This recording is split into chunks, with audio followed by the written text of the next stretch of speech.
Christophe Couturier, bonjour. Bonjour Romain.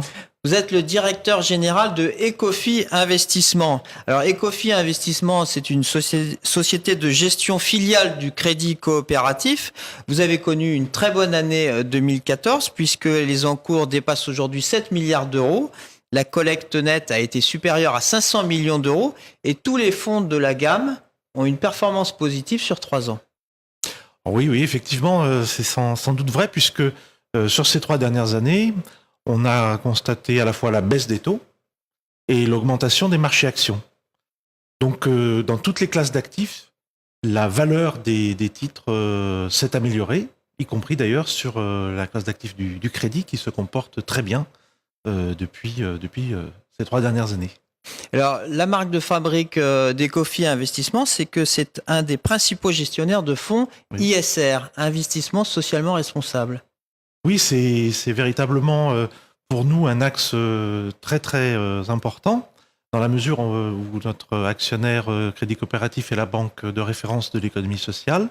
Et donc nous déclinons ces valeurs dans la sélection des titres sur lesquels nos gérants investissent, en prenant donc en compte des critères extra-financiers. Au-delà des seuls critères financiers, nous analysons la politique des sociétés en ce qui concerne la protection de l'environnement, leur politique sociale, le respect des salariés, le respect des fournisseurs et la bonne structure de gouvernance.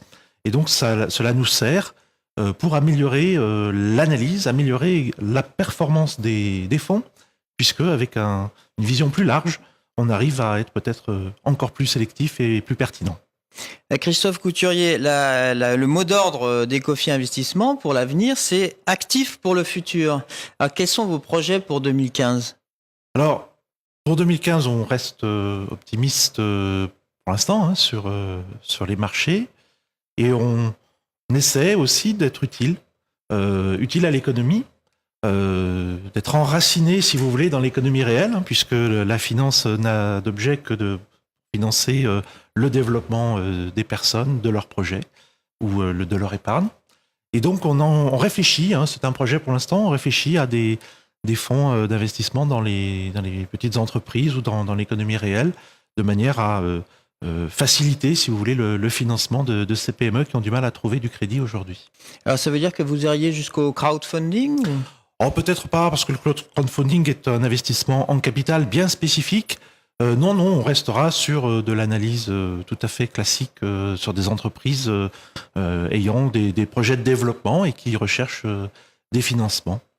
Alors aujourd'hui, les taux d'intérêt sont proches de zéro et la clientèle d'Ecofi Investissement est plutôt averse au risque. Alors qu'est-ce que vous leur proposez comme solution pour avoir de la performance ? Alors c'est effectivement une difficulté du moment, puisque tous les souscripteurs qui ne peuvent pas, de par leur statut ou de par leur politique de risque, ne peuvent pas prendre de position, si vous voulez, se retrouvent aujourd'hui avec des rendements extrêmement faibles. Donc, nous avons un travail remarquable des équipes de conseil d'Ecofi Investissement, nos équipes commerciales, pour analyser la structure de chacun de nos clients et proposer une allocation d'actifs adaptée. Alors chacun en fonction de ce qu'il peut faire, mais d'aller peut-être vers un petit peu plus de crédit ou éventuellement un petit peu plus des fois d'obligations convertibles, par exemple, voire des actions pour certaines congrégations, par exemple. C'est sans doute approprié aujourd'hui, avec un horizon de temps qui convient. Alors ça veut dire que dans les fonds, vous augmentez la pondération de la dette privée ? Nous avons une pondération relativement importante de la dette privée en ce moment, du fait même que la pondération, le rendement des titres d'État, y compris français sur des durées assez longues, devient négatif. Alors il nous semble un petit peu ridicule que de placer l'argent de nos clients sur des rendements négatifs, ils sont sûrs de perdre de l'argent. Donc ça ne nous convient pas très bien. Alors évidemment, c'est un mouvement qui nécessite une sélectivité très forte, puisqu'il ne s'agit pas de prendre des risques aventureux. Donc nous avons renforcé nos équipes de crédit, d'analyse crédit. Nous avons aujourd'hui des analystes spécifiques qui analysent bien les entreprises de manière à n'investir que sur des entreprises qu'on aura véritablement décortiquées, que ce soit sur les critères financiers, bien sûr, et sur les critères extra-financiers aussi.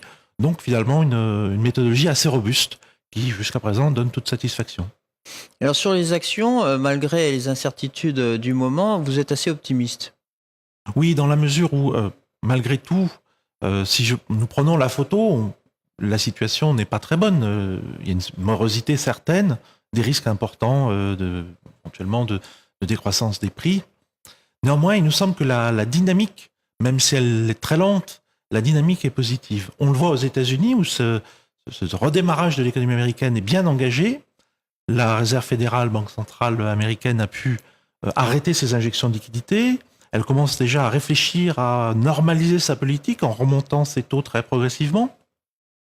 Et puis le dollar monte, ce qui permet de stabiliser un peu l'économie américaine de sorte qu'elle ne s'emballe pas, ce qui permet de maintenir ses taux assez bas, assez longtemps, on pense que peut-être jusqu'à l'été, et d'assainir bien l'économie américaine.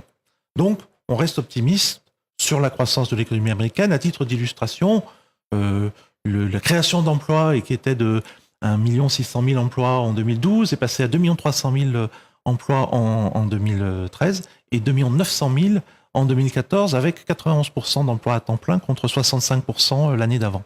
Donc vous voyez, à la fois de manière qualitative et de manière quantitative, l'économie américaine est véritablement sur un chemin de croissance relativement robuste, assez lent, mais relativement robuste.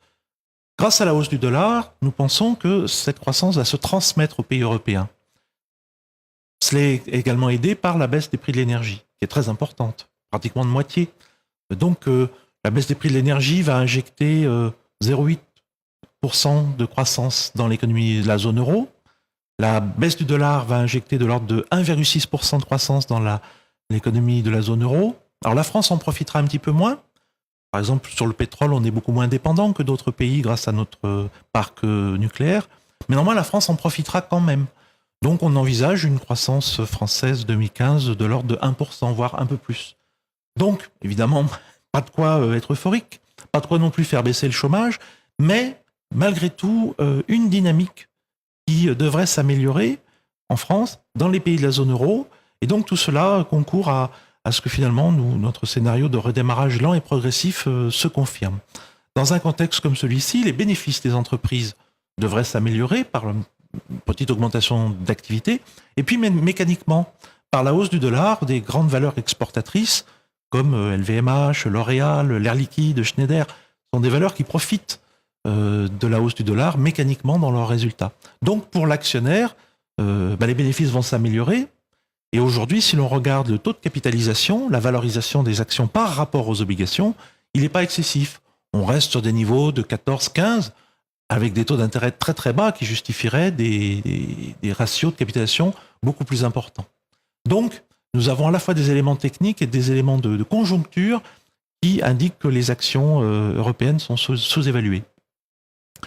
Sur les actions américaines, elles ne sont pas sous-évaluées, mais elles ne sont pas non plus surévaluées. Il y a un indicateur très pertinent, synthétique, de différents ratios économiques qui montrent que finalement, la hausse des actions américaines est tout à fait conforme à l'amélioration de l'économie américaine. Donc, pas de surévaluation aux États-Unis. Et si l'activité continue à s'accroître, là, nous aurons aussi des hausses de bénéfices, alors peut-être un peu moins importantes aux États-Unis qu'en Europe, du fait de la hausse du dollar, du fait qu'on est quand même bien engagé dans le cycle, mais malgré tout, une petite croissance des bénéfices. Donc, sans doute encore une petite croissance de la bourse américaine. C'est pour ça que nous sommes optimistes d'un point de vue économique. En revanche, le monde n'est pas constitué que d'économie, il y a des facteurs géopolitiques qui, eux, sont plutôt négativement orientés. Il y a une grosse incertitude.